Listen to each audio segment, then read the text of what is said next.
রবিবার বাংলা নববর্ষ 1431। বিগত দিনের সমস্ত গ্লানি দূর করে নতুন বছরে পা দিল বিশ্ববাসী। বাংলা নববর্ষে রাজ্য জুড়ে ব্যাপক উৎসাহ উদ্দীপনা বিরাজ করছে।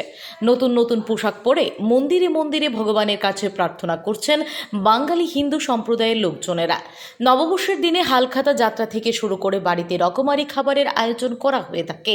সেই আয়োজনে যেন কোনো ধরনের খামতি না থাকে সেই দিকে লক্ষ্য করে গৃহকর্তারা সাধ্যমতো সমস্ত আয়োজন করেন প্রতিটি বাড়ি ঘরে।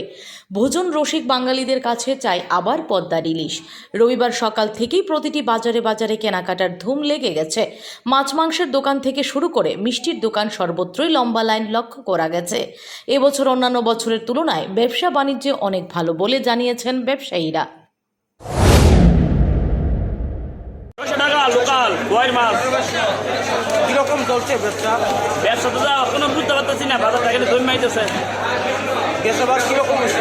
যেতে পারতো ভালোই ছিলাম, এবার আশা করি ভালোই অপেক্ষা করতে পারবো না। রেটটা মাছটা আজকে রেট বেশি, অন্য বছর তুলনায় আজকে মাছটা রেট ভালো রেট। এমনি বাজারের চাহিদা আছে? বাজারের চাহিদা আছে, খারাপ না, ভালোই আছে। Bureau report, S Bharat live 24 hours.